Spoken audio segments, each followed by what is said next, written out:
Okay, boys and girls, so had a small question about the turbocharged setup on the car, and try and answer it through the video. So if you're thinking you want to build a turbo setup for a Volkswagen or any other car, you need to determine which one you want to do. There's two types. There's Drawthrough, which is this setup, or Blowthrough. And the difference is a Drawthrough draws fuel and air through the turbocharger and down into the intake manifold, as where Blowthrough will draw air, usually there'll be a filter here, and blow through your throttle body or carburetor.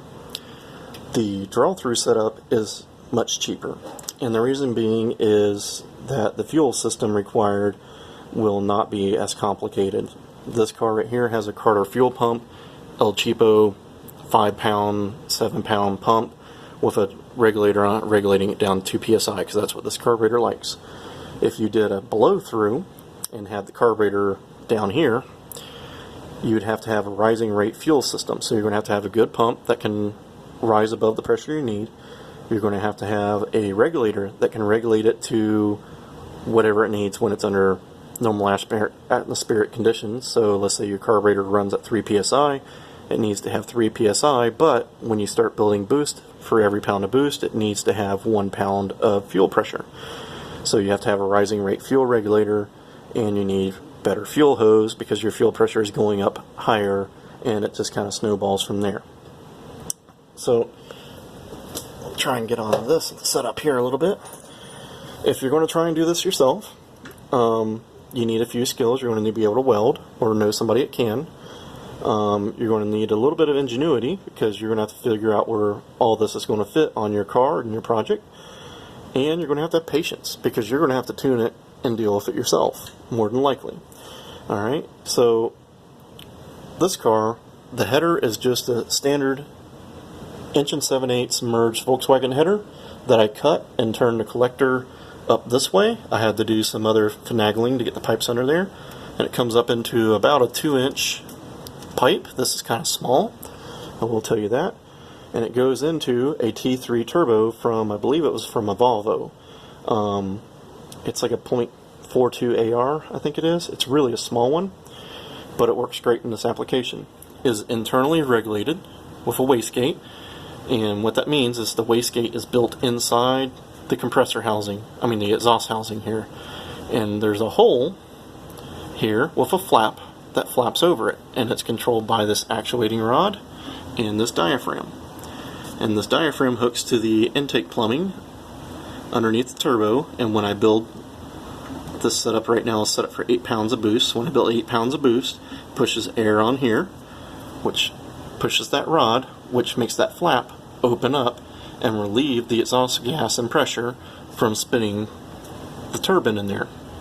So it goes out there and through here. Aftermarket turbos usually don't have an internal wastegate, depending on the size and model. Small ones like this one would. They have a wastegate built into the header exhaust piping. So it would just be a little vacuum pod up here, a little cast iron stainless steel area here with a little turned out, and it usually has it looks like an engine valve in it that lifts up when you get boost to the certain level and bypasses the turbine housing. So a turbocharger, while we're talking about that, some may think it's kind of a hard idea to concept. Basically, let's put it down in the lamest terms, is there's a little fan in here that when your exhaust gases pass by it, turns this little fan. That little fan blade, fan is turning a shaft it's connected to, and over here is another little fan.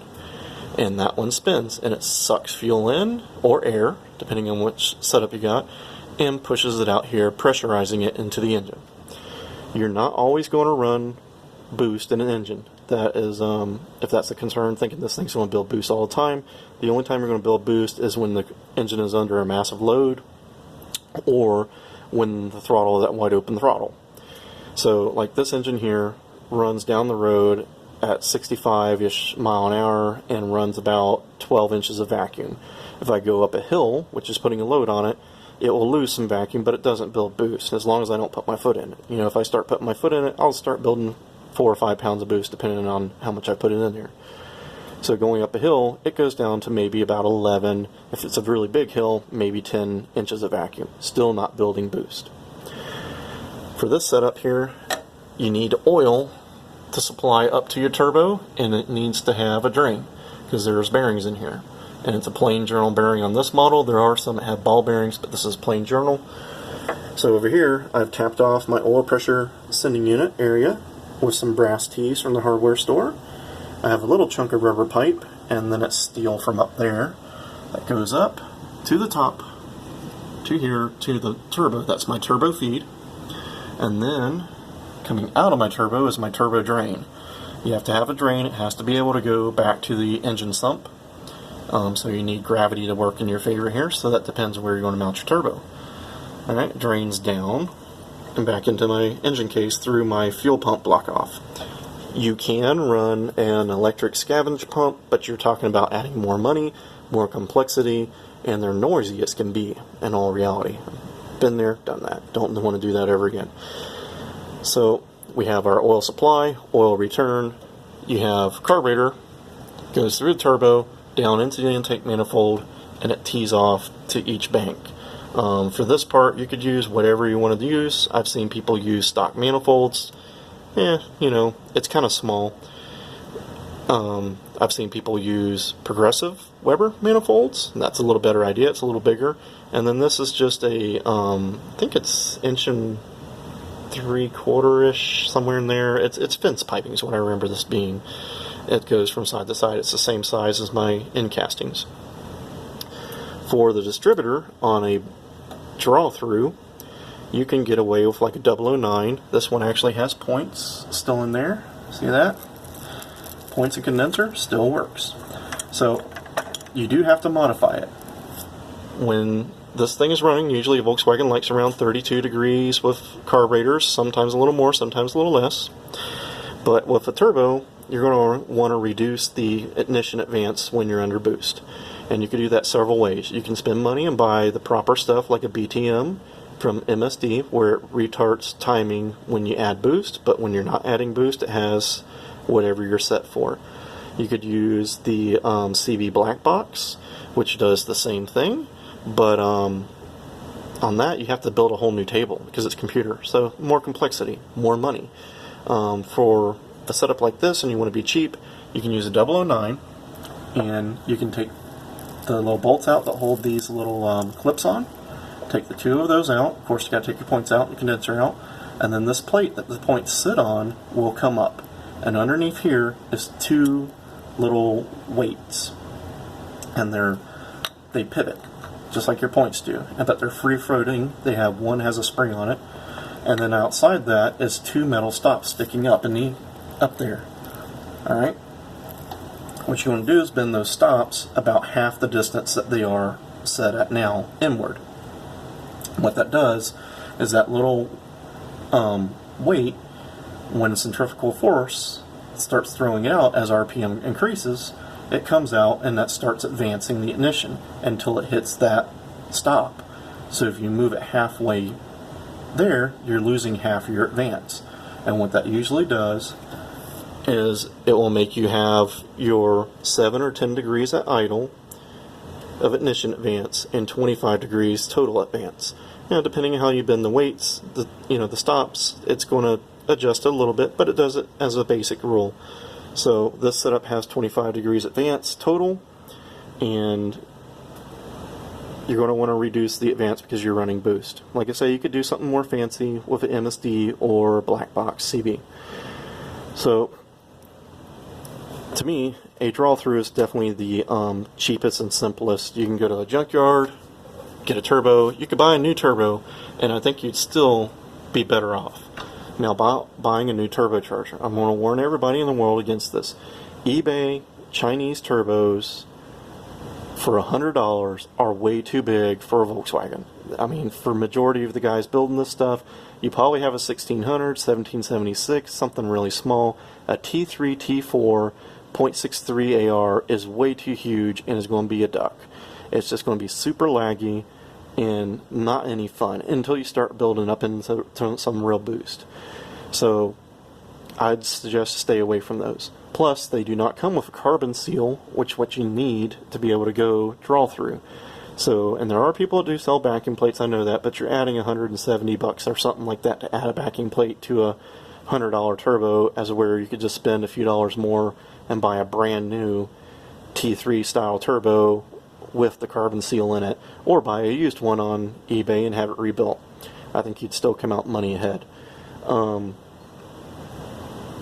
You don't have to buy anything fancy for a header. You can make that yourself. You can cut up a header like I did and make it from there. I've seen people use dune buggy headers. If you have a Baja, get a tri-mill style Baja one where the collector's out here and do that. You can even look at our turbo in a day video for the Baja.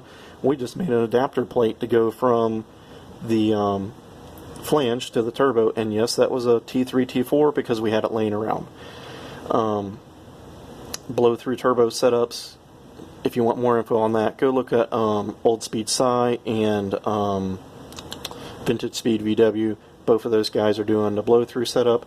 They work, and they work good, just it's more complex, more stuff you're going to have to do, and I think for the average guy, a draw-through is going to be the better success rate, and it's going to be cheaper on your pocketbook. There's nothing crazy in this motor. This motor is single port. I don't know if you guys can see that, but that's a single port, not a dual port. It is a stroker motor though. It is a 2220, which is an 80 stroke by 94 bore.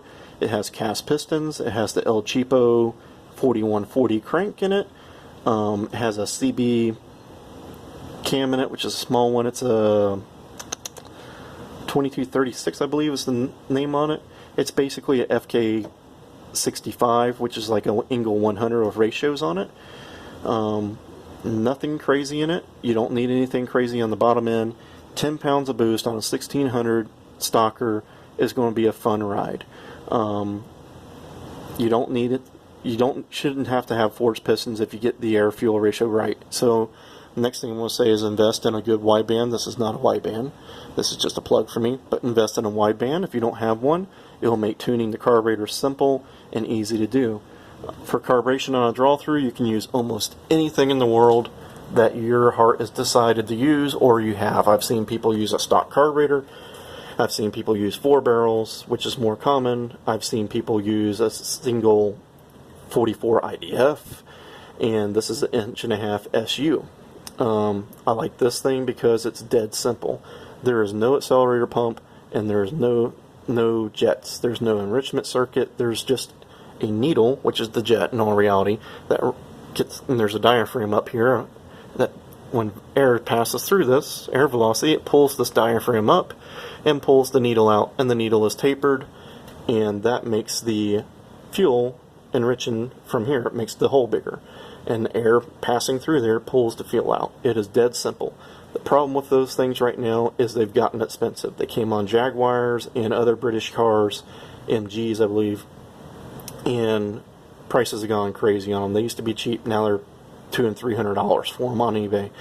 So, you could use a motorcycle carburetors, a couple of them that use the same principle. Whatever you're comfortable with tuning. You could use a stock carburetor, you can use a Weber Progressive. In my opinion, you got double trouble because you got 2 barrels you got to tune. Or you could go 4 barrel, and there's a lot of information and knowledge out there on the 4 barrel. You can look at the Hot VW's article back in the mid-2000s where they built a 1915. They used a 4 barrel on it, and a 3310 Holley 4 barrel, I heard, does not require any tuning. That's what I've heard. I've never tried it yet. The problem with 4 barrel is obviously going to be fitment, and it's probably going to have a flat spot somewhere. It's really big, but wide open throttle, it's going to have power. A 394 barrel probably going to run in the same thing. It's still a big carburetor, but it's pretty simple. Don't be afraid of it. Just like I said with clearance in the case, don't be afraid of it. You're just going to have to sit down, figure out what you want to do, where you have space to do it, and add up the cost. It's going to cost, even if you do cheap stuff, it's still going to cost you some money. There's people out there turbo their car for $150, but they had stuff laying around. If you're going to do a blow-through setup where you're blowing through a set of Webers because you already have them, you're $500 ahead of the game because you already have Webers on your car, but you're still probably going to look at close to another $800 or so to put a turbo if you use the CB setup on it, you know. If you just don't want to mess with all that and you want to buy a setup done, you know, I think they're around $2,000 for a Drawthrough, and I think it's $3,000 for CB's EFI Blowthrough. You know, that's all fine and dandy if you have the money to do that. You can buy pieces in little steps or whatever, but I still think the Drawthrough is the cheapest power per dollar and runs decent. I mean, you know, a Blowthrough I think probably is smoother, but